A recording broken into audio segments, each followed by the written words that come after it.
Google Slides vous permet de recadrer, de rogner une image manuellement ou d'adapter l'image à une forme que vous aurez préalablement sélectionnée.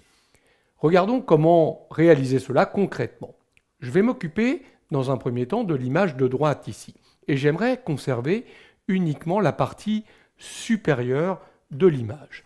Après l'avoir sélectionnée, je vais venir cliquer le petit bouton recadrer qui se trouve ici dans la barre d'outils de Google Slides, recadrer l'image.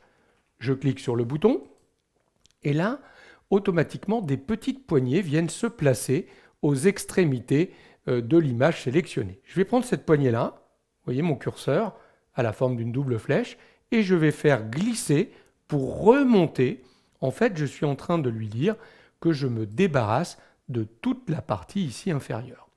Je peux faire la même chose en me débarrassant des pixels ici qui se trouvent à gauche, qui sont complètement transparents.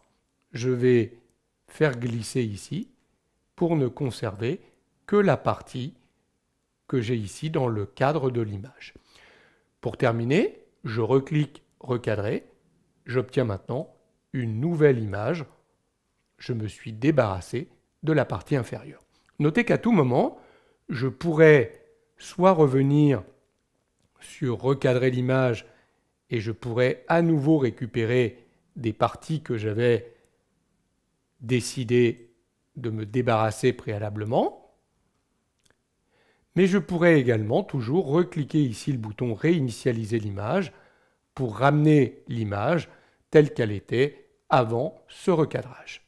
Je vais annuler la dernière action. Je peux également recadrer, rogner une image par rapport à une forme.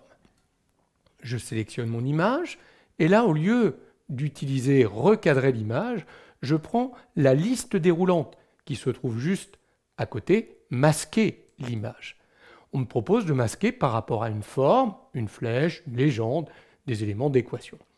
Je vais prendre une ellipse et voyez que automatiquement mon image a été recadrée, rognée par rapport à cette ellipse qui est plutôt ici un ovale puisqu'il a repris la largeur de mon image. Mais je vais pouvoir décider d'avoir un cercle parfait de rognage.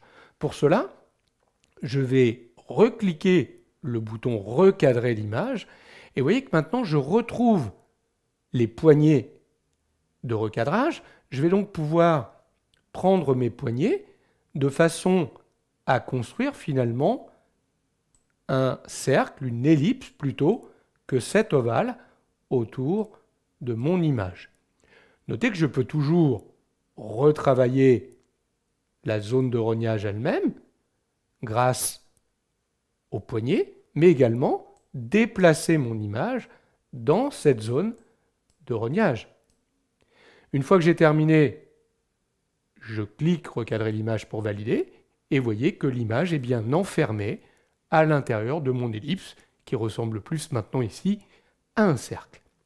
Voilà comment je peux rogner manuellement une image ou l'adapter par rapport à une forme.